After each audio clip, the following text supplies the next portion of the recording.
안녕하세요. 오늘도 사연살롱을 찾아주셔서 감사합니다. 결혼을 앞두고 고민에 빠진 30대 여성이에요. 결혼을 해도 고민, 안 해도 고민이라고 하잖아요. 요즘 저도 그런 딜레마에 빠져 있어요. 남편과만 보면 당장이라도 결혼식장으로 달려가고 싶은데 예비 시어머니를 생각하면 앞으로 펼쳐질 결혼 생활이 막막해서 꺼려지거든요. 철없던 시절엔 사랑의 힘으로 모든 걸 극복할 수 있을 거라고 생각했어요. 하지만 30이 넘은 지금에 와서는 결혼을 현실적으로 바라볼 수밖에 없네요. 그렇다 보니 신경 쓰이는 게 한두 가지가 아니더라고요. 하다 예비 시댁에서 저희 엄마 학벌까지 걸고 넘어지니 정말 미치겠더라고요. 저는 2남 1녀 중 막내예요. 막내도 그냥 막내가 아니라 늦둥이 막내딸이죠. 저희 엄마가 40이 훌쩍 넘은 나이에 저를 낳으셨거든요. 그래서 큰오빠와는 20살 차이가 나고 작은 오빠와는 17살 차이가 나요. 나이 차이가 많이 나다 보니 큰오빠랑 밖에 나가면 다들 제가 오빠 딸인 줄 알아요. 그런데 솔직히 그 말이 싫지 않았어요. 젊고 키 크고 잘생긴 오빠가 자랑스러웠거든요.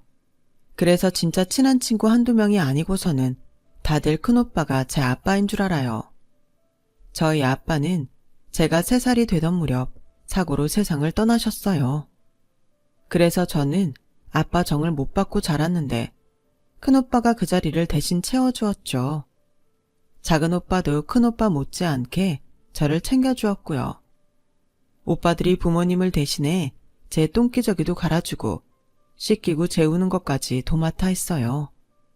오빠 둘이서 저를 업어 키웠다고 해도 과언이 아닐 정도였죠. 오빠들이 부모님을 대신해 제 육아를 맡았던 데는 그럴 만한 이유가 있었어요. 저희 부모님이 길거리 노점을 시작으로 오랜 시간 만두집을 하셨는데 만두 피부터 만두 속까지 부모님이 직접 다 만들어야 해서 집안일에 신경 쓸 여력이 없었거든요. 부지런한 부모님 덕분에 먹고 사는데 지장은 없었지만 그래도 한창 부모님 손이 필요한 나이에 떨어져 지내야 해서 그게 아쉽긴 했어요. 더군다나 아빠가 돌아가신 이후에는 엄마가 혼자 가게 일을 도맡아 하셔서 더 얼굴 보기 힘들어졌거든요. 저희 엄마는 참 억척스럽게 일을 하셨던 것 같아요. 친정이 하도 가난해서 중학교를 나온 이후부터 공장에 취직해 일을 했고 공장 근처 만두집에서 일하던 저희 아빠를 만나 결혼을 한 후에도 온갖 허드렛 일을 하며 자식들을 키워내셨거든요. 제가 대학에 입학하던 해 온 가족이 처음으로 해외여행을 떠난 적이 있었어요. 외국으로 신혼여행을 다녀온 경험이 있는 오빠들을 제외하곤 엄마랑 저는 처음 해외여행을 가는 거라서 엄청 들떠 있었죠. 그런데 설레던 그 마음은 잠시 뒤 엉망이 돼버렸어요.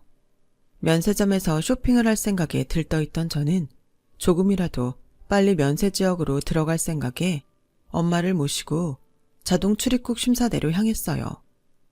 여권 스캔을 하고 지문 인식을 마친 저는 금방 면세구역으로 나갔는데 바로 제 옆줄에 있던 엄마가 나오지 않는 거였어요. 그때 한 무리의 아주머니들이 자동 출입국 심사대를 빠져나오면서 그러더라고요. 내 옆에 있던 아줌마 봤어? 지문이 다 달아서 지문 인식이 안 된대. 글쎄, 얼마나 일을 많이 했으면 지문이 다 달았나 몰라? 10손가락을 다 찍었는데도 지문이 하나도 없더라고. 세상에, 자식들은 뭐하고 지 엄마를 그렇게 고생을 시켰대? 순간 망치로 머리를 맞은 것처럼 띵했어요. 아줌마들이 얘기하는 사람이 바로 저희 엄마라는 걸 알 수 있었으니까요. 이미 면세구역으로 빠져나온 저는 다시 되돌아갈 수가 없어 자동문 앞에서 발만 동동 구르며 기다릴 수밖에 없었어요. 그렇게 몇십 분이 지난 뒤 엄마가 문 밖으로 나왔어요. 귀까지 빨갛게 달아올라서는 안전요원한테 몇 번이나 고개를 숙여 고맙다는 인사를 하시더군요. 그런 엄마를 보자 눈물이 왈칵 쏟아져서 엄마를 끌어안고 펑펑 울었어요. 그 와중에도 엄마는 자식들 걱정을 하셨어요. 네 오빠들이랑 올케들한테는 비밀로 해. 괜히 애들 마음에 상처 입을라. 엄마, 미안해. 그런 소리 할 거 없어. 내 나이 엄마들 중에 지문 없는 사람이 한둘이겠니? 내 새끼들 고생 안 시키고 먹이고 입힐 수만 있다면 그깟 지문이 무슨 대수야. 울지 마. 좋은 날 울긴 왜 울어?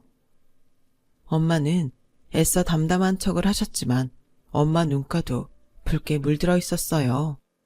뒤늦게 면세구역에서 만난 오빠들이랑 올케들한테는 그날 일에 대해 아무 말도 하지 않았어요. 그때부터였던 것 같아요.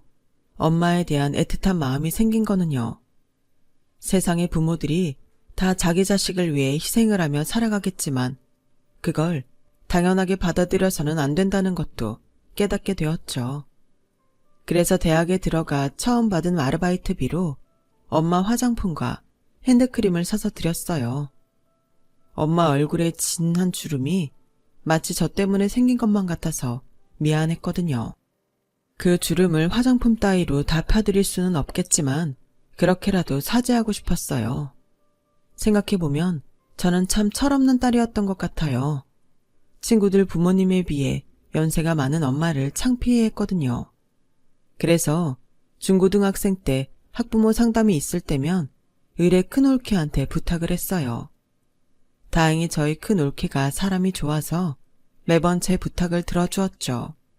심지어 큰오빠랑 큰올케는 연애하던 시절에도 저를 데리고 데이트를 할 정도로 저를 딸처럼 생각했어요. 오빠야 저랑 피부치니까 그럴 수 있다고 해도 어린 시누이를 데리고 데이트를 하는 걸 받아줄 사람이 몇이나 되겠어요.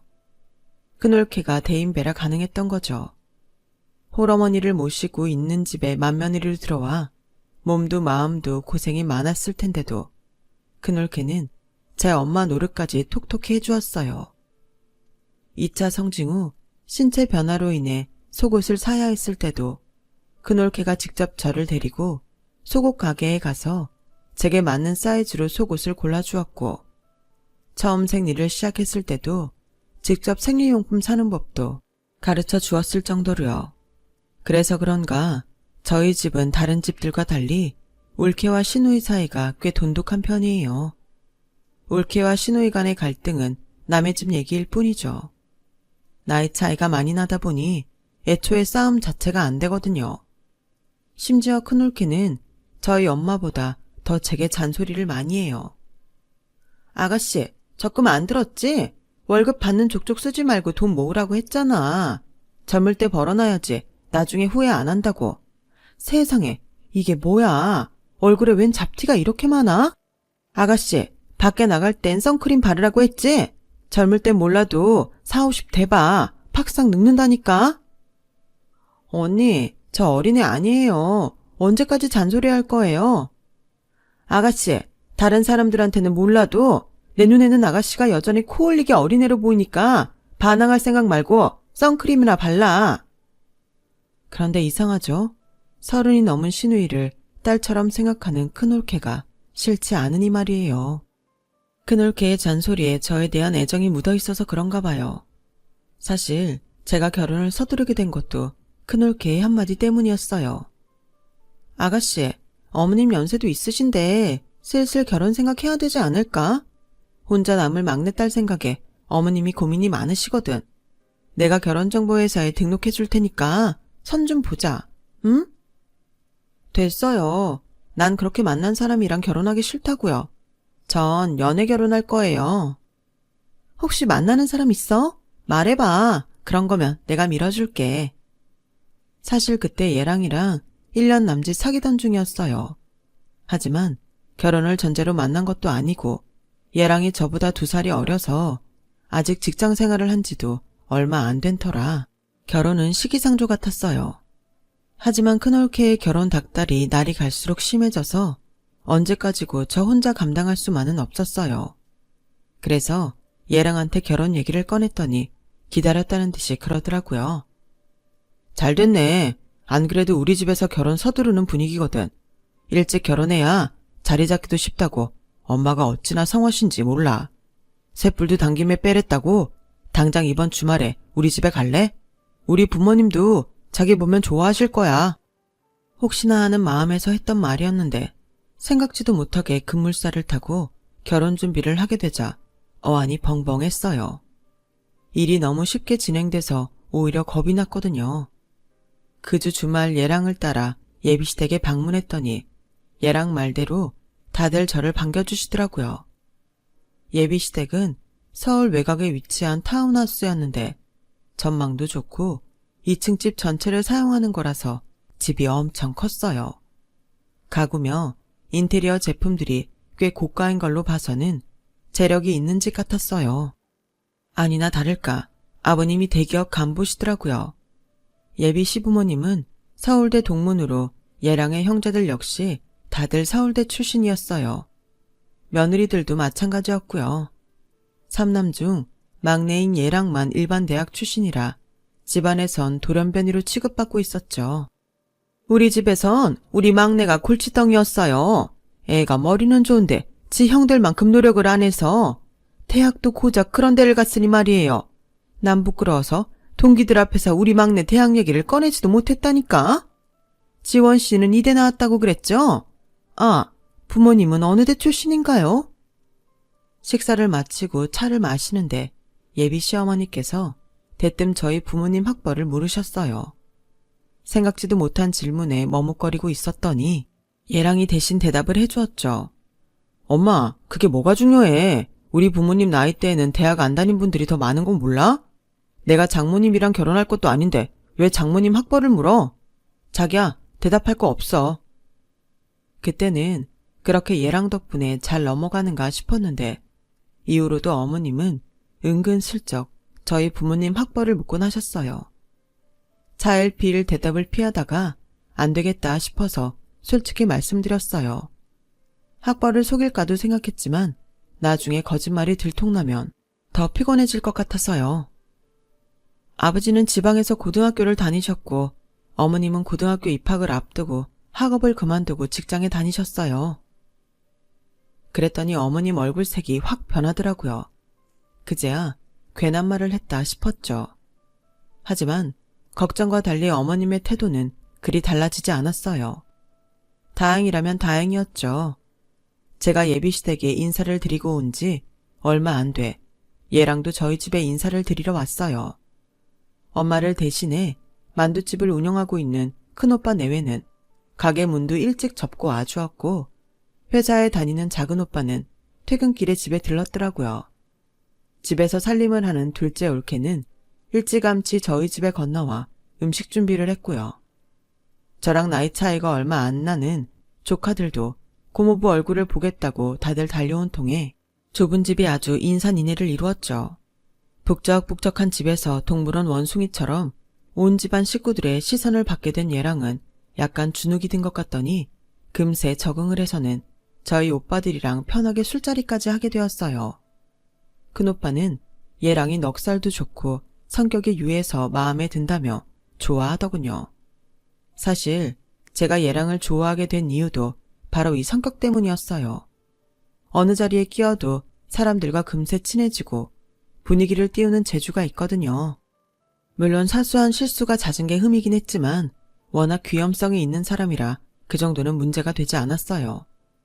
엄마도 성격 좋은 사윗감이 마음에 드셨는지 연신 예랑의 손을 쓰다듬어 주시며 흡족해 하시더라고요. 자기 집에서는 늘 혼자 처지는 학벌 때문에 기죽어 있던 예랑은 저희 집에서는 다들 자기를 좋아해 주니까 그렇게 좋았나 봐요.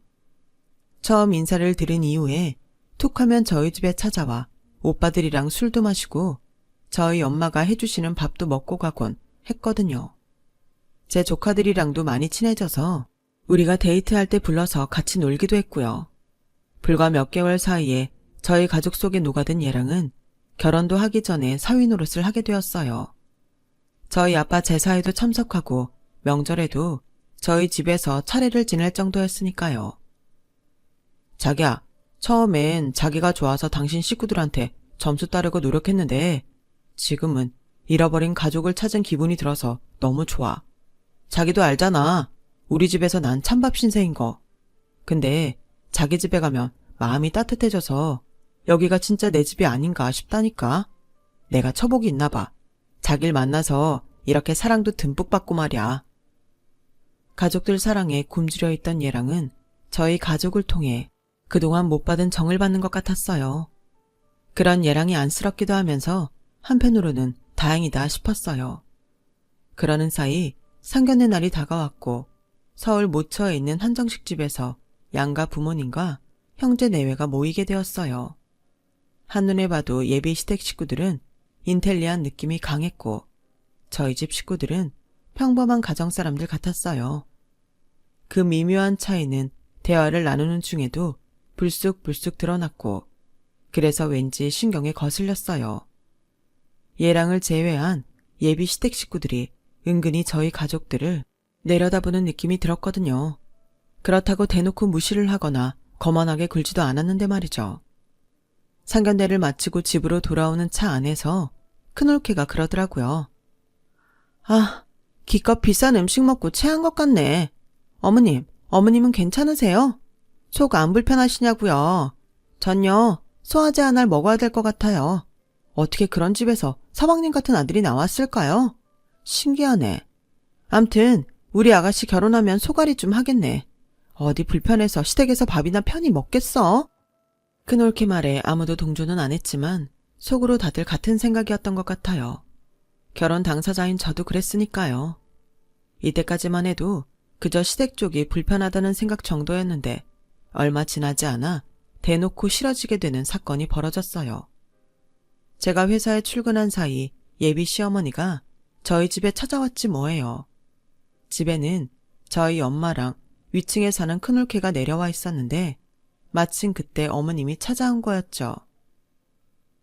상견례 때는 보는 눈들이 많아서 말을 아꼈지만 언제까지고 모른 척할 수는 없겠네요. 솔직히 나 이혼사 탐탁치 않습니다. 내 아들이 변변치 않아서 어지간하면 이대가 사돈을 맺을까도 했었는데 사는 형편을 보니 도저히 안 되겠네요. 대학가 근처에서 아들 내외 데리고 만두집 한다고요? 그깟 만두 팔아서 얼마나 번다고? 그 말에 차를 내오던 큰올케가 발끈했어요. 어머, 사돈어른, 말을 너무 막 하시네요. 만두 가게가 뭐 어때서요? 이 내 큰며느린가? 어른들 말씀하시는데 건방지게 끼어들지 말아요. 못 배운 티 나니까. 그 말에 큰올케가 한마디 하려고 했지만 저희 엄마가 나서서 말리셨대요. 그러자 어머님이 다시 얘기를 이어가셨죠. 고등학교도 못 나와서 그런가? 안사돈 하는 일도 그렇고 집안 식구들도 그렇고 참 격이 떨어지네요. 수준 차이 나게 말입니다. 이런 말하기 뭐하지만 우리 집 식구 중에 서울대 안 나온 건 막내 아들 하나뿐입니다.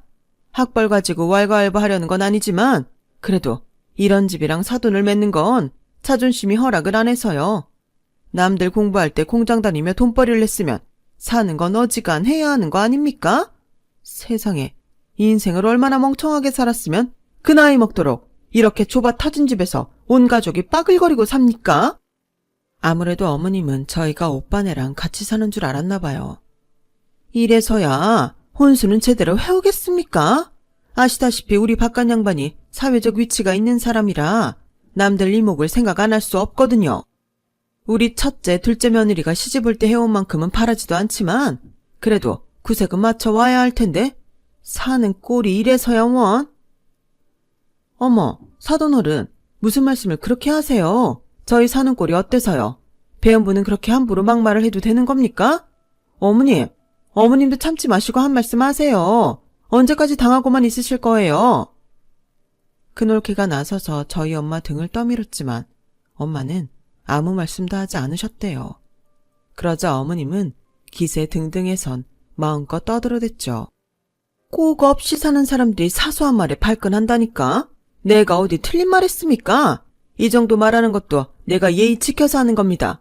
설마 우리 집 재산 보고 내 아들 발목 잡은 거 아니에요? 그런 거라면 일찌감치 꿈 깨세요.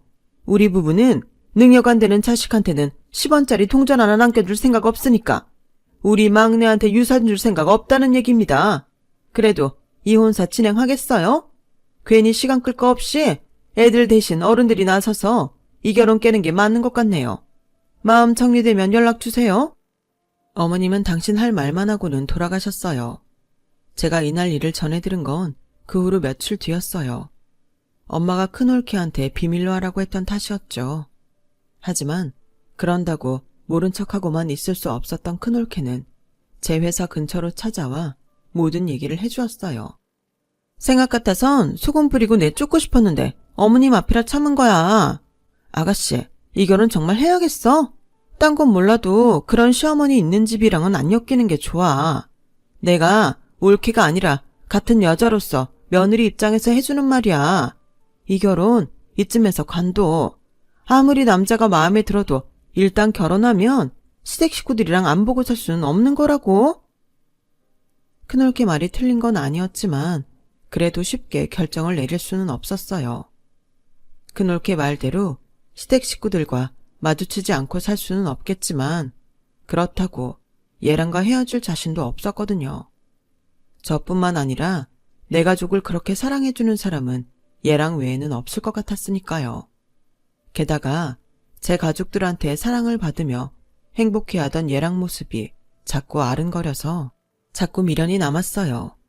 그렇게 일주일가량 혼자 끙끙거리고 있다가 결심을 하게 됐어요.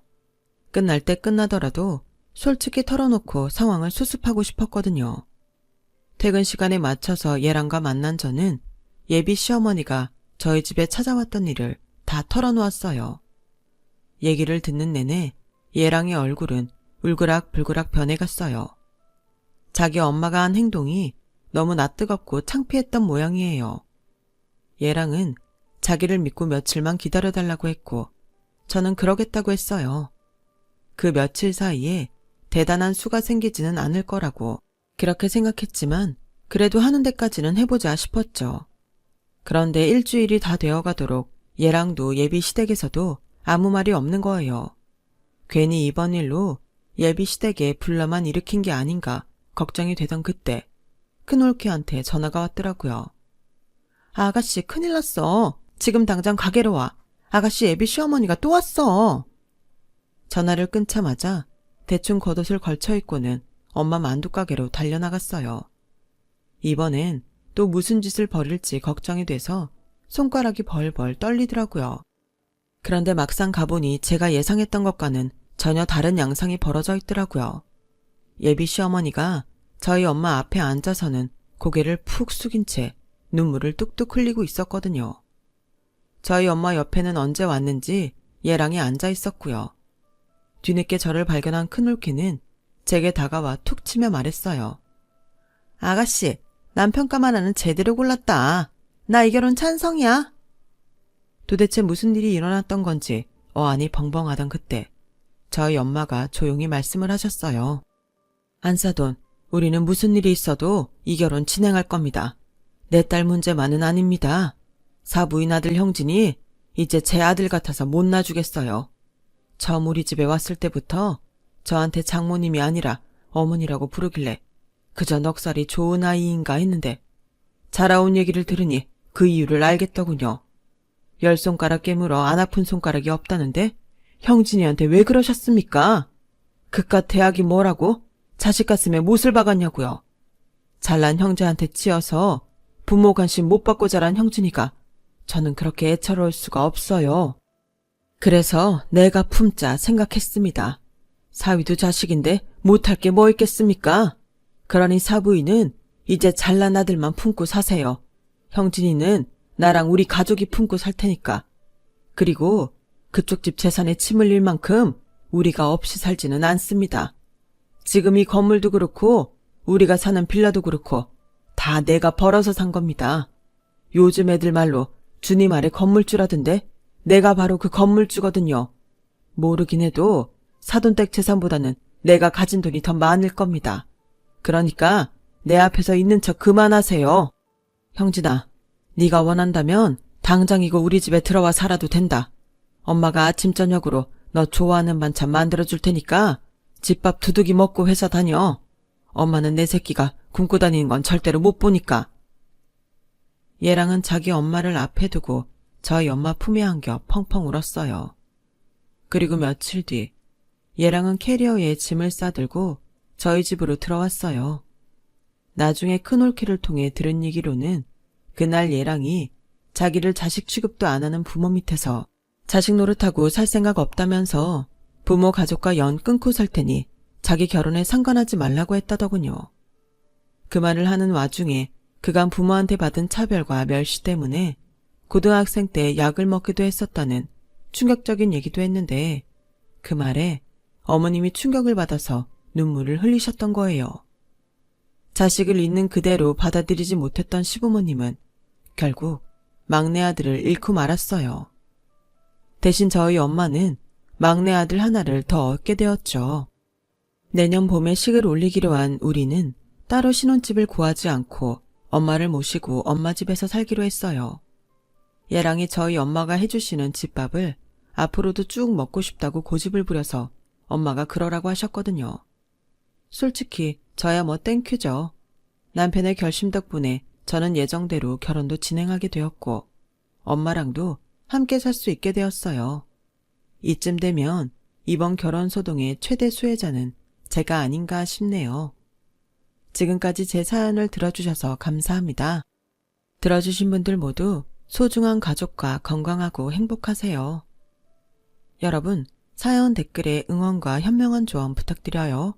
좋아요와 구독은 저에게 큰 힘이 됩니다. 오늘도 좋은 일 가득하세요.